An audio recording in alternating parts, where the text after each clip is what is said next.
Aliens enter human space, galaxy pays the cost. Part 1, First Contact, Final Mistake. Subscribe, and comment where you are watching from. They came without warning. No translator pings. No comms handshake. No subtle wormhole ripples. Just 3 Vorkothi hive barges, massive, biomechanical creatures masquerading as ships, drifted through the outer edge of Sector Delta 3, just beyond the dwarf planet New Eos. At first, the event barely registered on the Terran Space Traffic Network. Some tech flagged the objects as asteroids with anomalous thermal signatures. But then they turned. Not drifted. Not spun in place. They turned, simultaneously, precisely, and directly toward Trappist Prime, a bustling human colony of 2.6 million souls. Trappist Prime, Upper Atmosphere Defense Grid. Commander Elsie Mura stood with her palms flat against the reinforced glass of Defense Station Apex 1, watching the incoming forms. They weren't broadcasting. They didn't respond to pings. No diplomatic AI recognized the configuration. Distance to entry, she asked. 70,000 kilometers and closing, replied the young officer beside her. We sent drones. They were swallowed. Not shot. Swallowed.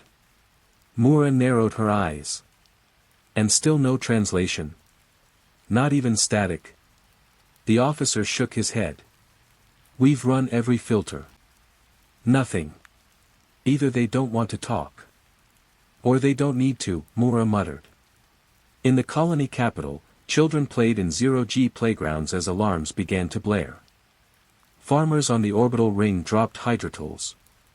Families gathered around wall displays, watching live feeds from orbit. The tension was suffocating. Yet not a single government issued an order to fire. Because no one wanted to start the next war. Earth's reputation as a military force was still shrouded in mystery. Everyone remembered the silence after the Outer Rim rebellions, the few grainy images of vast weapons platforms, the whispers of ships that blinked stars out of the sky. But Earth had been quiet for decades. Focused on peace. Focused on healing. So when the Vorkothi barges split open and released a black swarm of living machines, too many assumed it had to be a misunderstanding. Until the screaming started. Trappist Prime Defense AI, Sentry 04 Log Entry. Time, 9:13 Universal Time Coordinated. Event Classification, Genocidal Incursion Detected. Defensive measures failed. Atmospheric breach confirmed. Population centers being disassembled at molecular level. Biological matter harvested without containment. Probability of peaceful intent, 0.000002%. Initiating Earthward Protocol. Luna Command, Earth, 26 minutes later.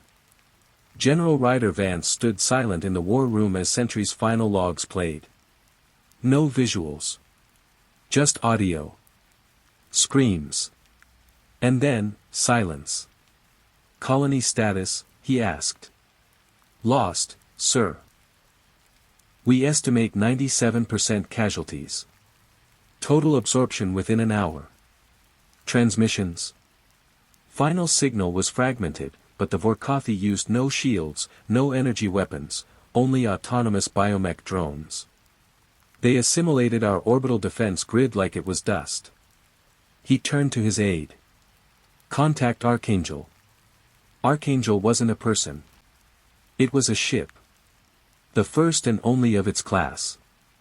Kept in cryogenic isolation, tethered to the underbelly of Pluto's largest moon, invisible to every known scanning technology. Archangel had been Earth's final card. But now, the game had changed. Aboard the Archangel, wake sequence. The ship rumbled. Lights flared. Vaults hissed open. Deep in its heart, locked inside a stasis pod, Commander Aiden Cross opened his eyes. His body ached. His muscles screamed. But the fury in his chest was sharper than ever. The voice that greeted him was dry and familiar. "Welcome back, Aiden." He didn't respond. Just sat up and stared through the hex-glass wall at the command chamber beyond. "Is it time?" he asked. "Yes," said the AI. "Trappist Prime fell. Your world needs you again. Earth Global Broadcast, Emergency Declaration." The feed cut into every channel. Every colony. Every outpost. A simple phrase, transmitted in every known language. "An unknown species has entered Terran space. It took Trappist Prime. It took our families. Now we take everything else." Part 2, Rise of the Archangel. The Archangel's hull groaned as its systems came online. It wasn't a ship in the traditional sense.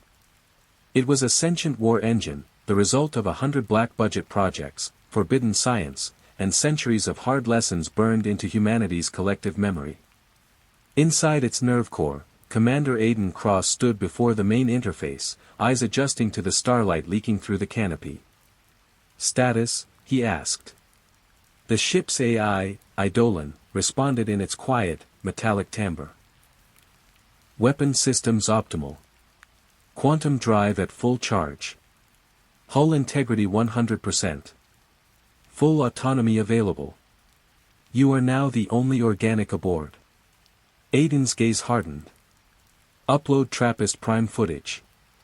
I want to see it." The chamber darkened. The floor lit with holographic projections. Entire cities crumbled as they were dissolved by black swarm tech, homes eaten from the inside, defense turrets turned to liquid. Civilians screaming. Trying to run. Being harvested. He watched the entire hour. He didn't blink. When it ended, he whispered, "I want names. They call themselves Vorkothi. Bioorganic civilization beyond mapped sectors. No known diplomacy records. Based on cross-analysis, this may be their form of communication. Mass murder. Territory assertion. They dissolve, they consume, they plant seed cores. They don't just conquer. They replace."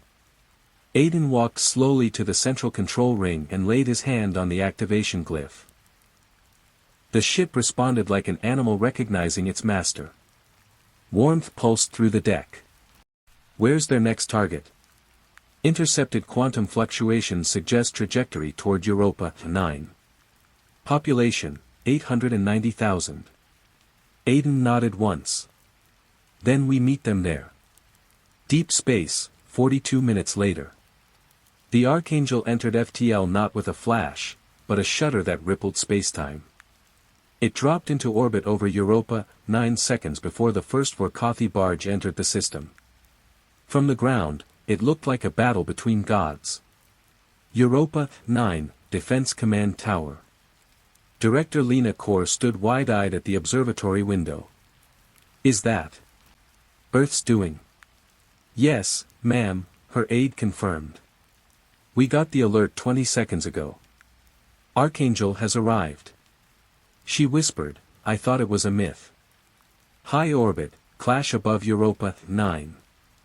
The Vorkothi barge loomed, wider than a Terran city, dripping strands of black filament into orbit.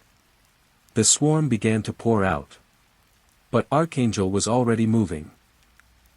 Turrets emerged from its hull like blades unsheathing themselves.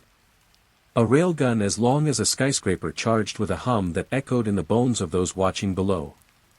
The first shot blew a kilometer-wide hole through the swarm cloud. Aiden sat in the control cradle, fully synchronized with Eidolon. "They don't understand us," he said. "They will." The next barrage wasn't just a weapon. It was a message. Archangel deployed a graviton collapse torpedo, a singularity warhead forbidden by the Accord. It struck the barge's midsection. And then it folded. The Vorkothi vessel imploded, dragged into a point smaller than a raindrop, and was gone. The remaining swarms froze. Then fled. Europa 9, surface reaction. Crowds cheered. Some cried. Others stood in stunned silence. The broadcast towers played the footage over and over, the one Terran ship that had met the unknown, and shown no hesitation. Lena Kor stepped to the mic. To the people of Europa, 9, the storm has passed. Earth remembers its own. And we are not alone. Terran Command, Global Transmission. The image of Commander Cross filled the screens of 100 worlds. His voice was low, calm, surgical. I am Commander Aiden Cross. I was awakened not to make peace. Not to negotiate. I was awakened because we were attacked.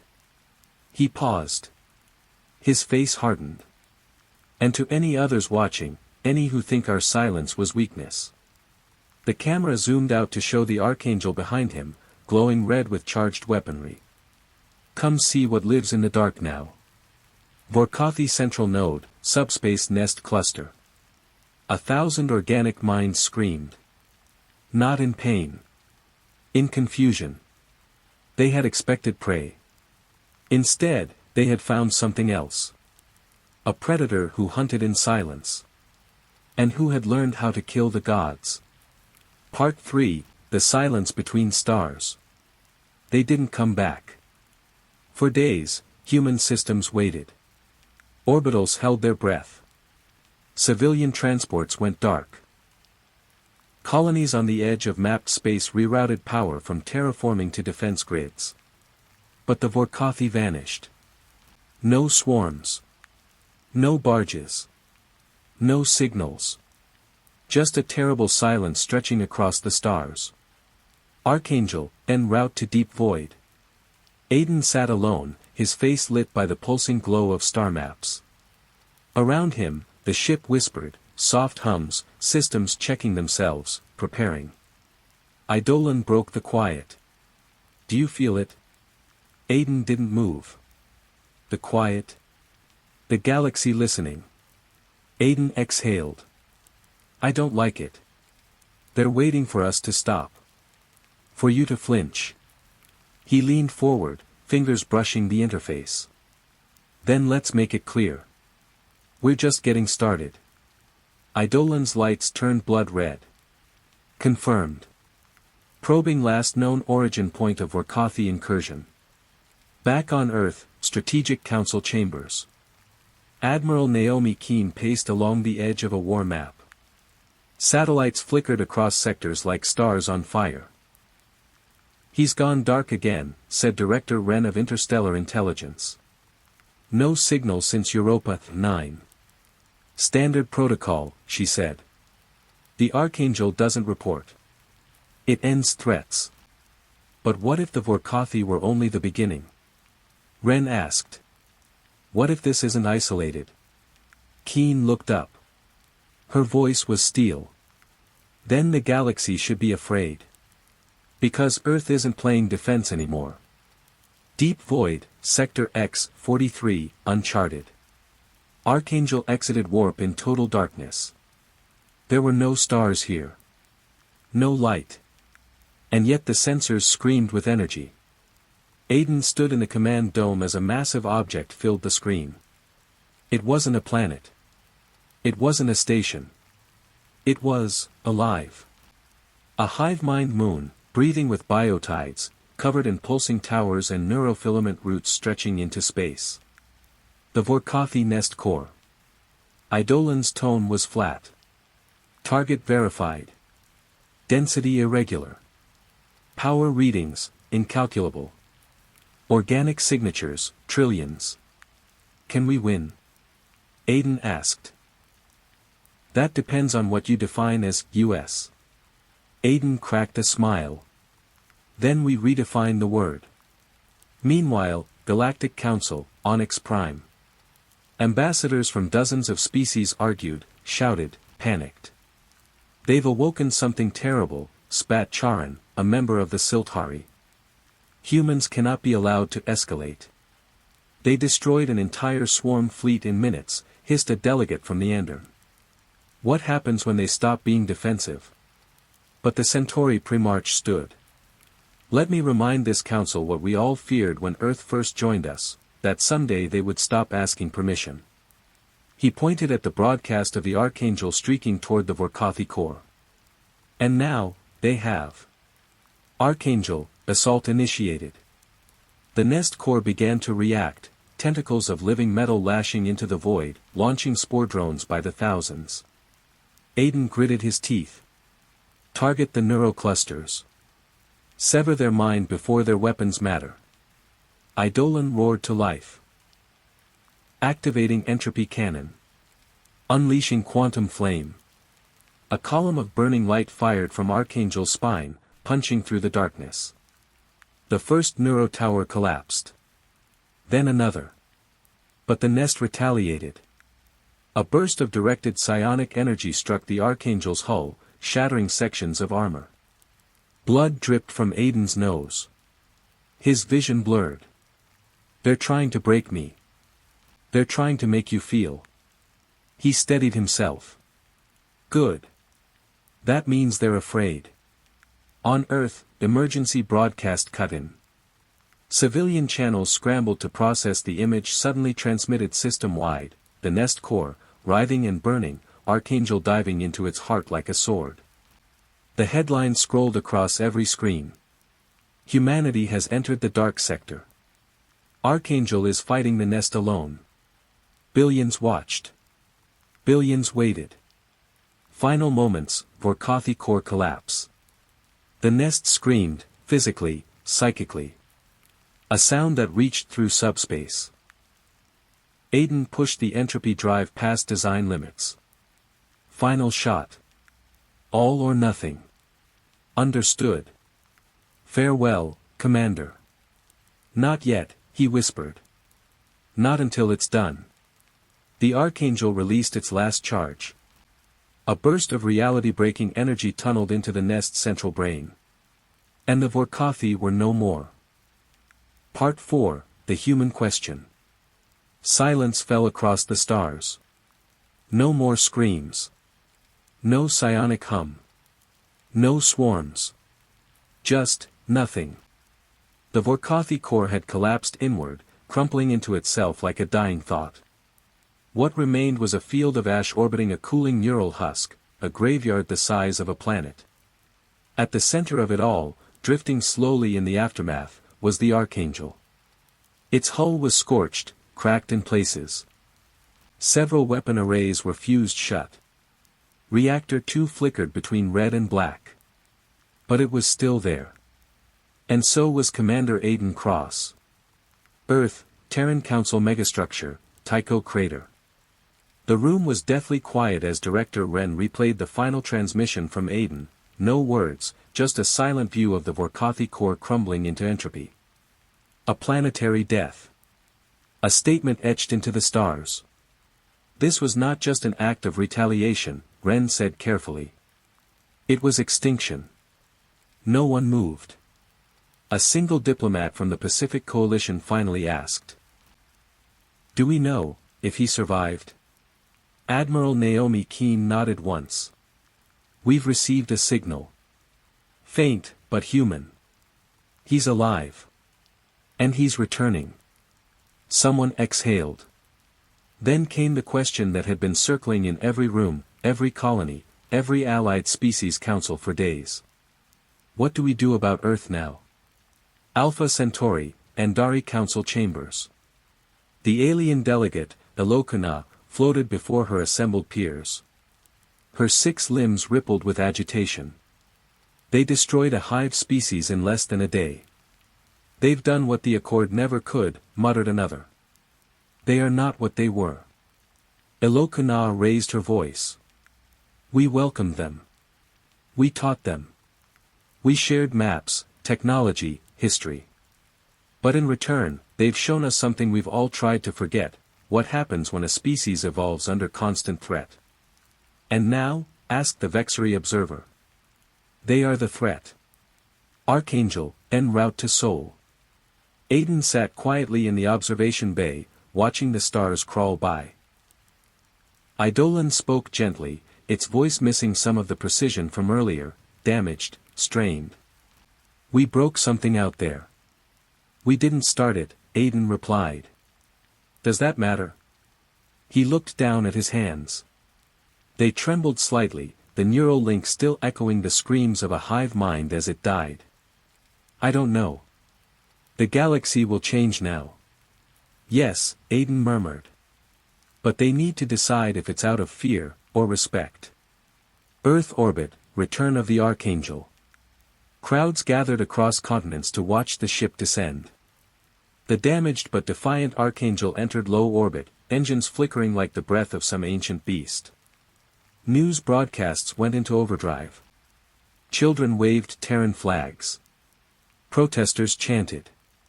Historians debated ethics. Poets whispered verses about flame and silence. And every other species in known space watched with wide eyes and tight jaws. Geneva Megaspire, Council Address. Commander Cross walked slowly into the chamber. His armor was battle-worn, his eyes hollow, but burning with purpose.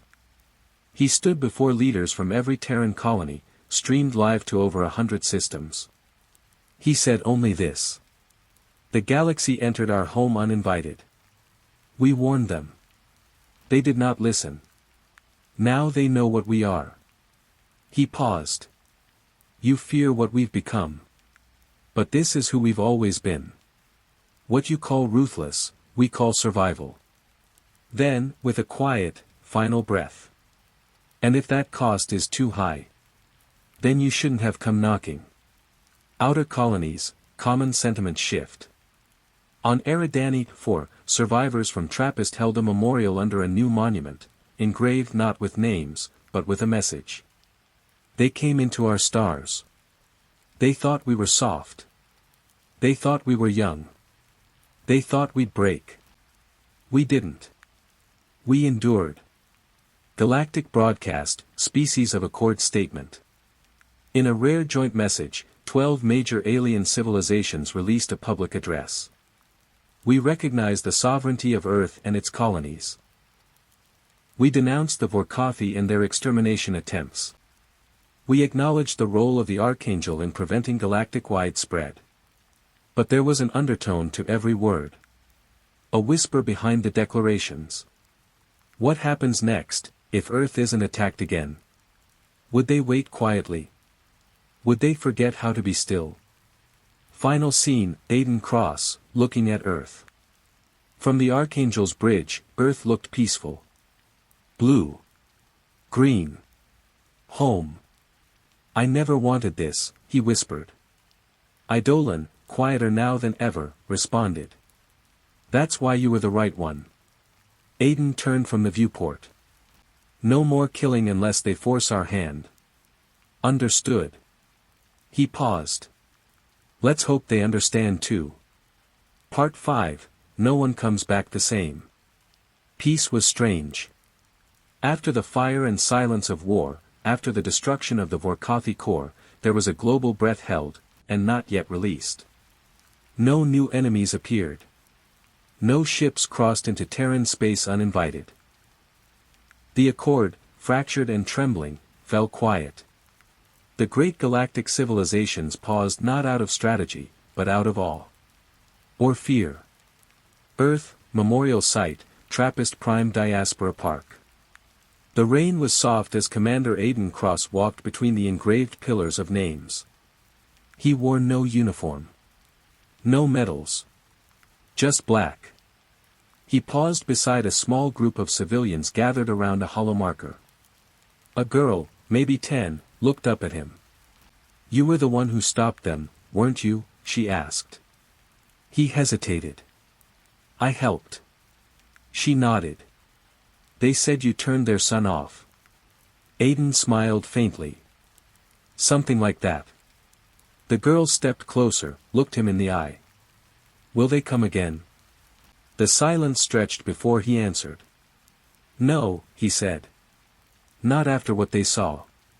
She seemed satisfied and ran back to her family. But Aiden stayed. Staring at names. At memories. At the cost. Luna Command, Global Security Summit. Admiral Naomi Keene took the stage before a council of world leaders and colonial governors. A large projection filled the chamber, Earth at the center, surrounded by a new sphere of influence, diplomatic, economic, and military pacts rapidly forming not from conquest, but from consequence. "We are no longer on the outside looking in," she said. "We are no longer guests at the galactic table. They don't fear our fleets. They fear that we learn too quickly. That when hurt, we do not just heal, we remember. And now the galaxy will too. Galactic fringe, refugee ship, Asterian dream. In the outer systems, whispers spread of Earth ships in hiding, cloaked vessels watching from within nebulas and asteroid fields, not hunting, just watching." A Varnathi trader turned to his passenger with a nervous flick of his antennae. "They say if you fly too close to human space, a black ship finds you. Doesn't say a word. Just follows you until you leave." The passenger nodded slowly. "They don't speak much anymore. And if you fire?" The passenger didn't answer. He didn't need to. Archangel, now in high orbit above Earth. Aiden stood on the bridge, watching the stars rotate slowly across the canopy. His face had changed. Thinner. Eyes older. Hair touched by white. But he still stood tall. Eidolon's voice returned, slightly deeper now, more organic. "New message from the Andari Concordat. They wish to begin shared patrol routes near neutral space. More diplomacy. It's better than war." He nodded. "Then, you feel different." "I learned." Aiden raised an eyebrow. "You learned?" "Yes." "You changed." "I changed. That's how your kind survives." Aiden walked to the viewport, watching the clouds move over Earth. "I've seen what waits out there, Eidolon. Civilizations built on conquest. Civilizations built on fear. But we're something else now." "And what is that?" Aiden exhaled. "We're the species that says no. No to being hunted. No to being underestimated. No to running."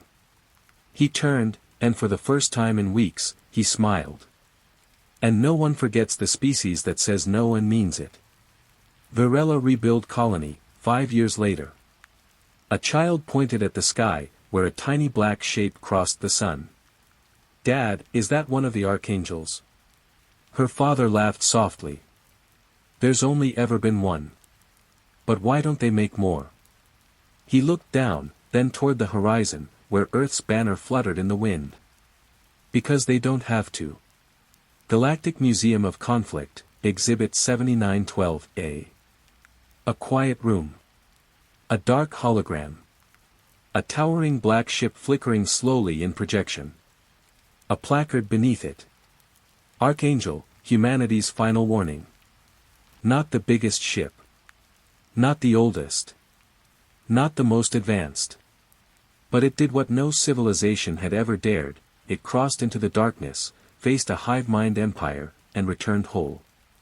The lesson learned by all after that day was simple. Do not enter their space. Final log, Commander Aiden Cross. A soldier does not always want war. Sometimes he prays for quiet. But when the sky turns dark, when home is threatened, when the galaxy forgets what it cost us to rise, we rise again. The end.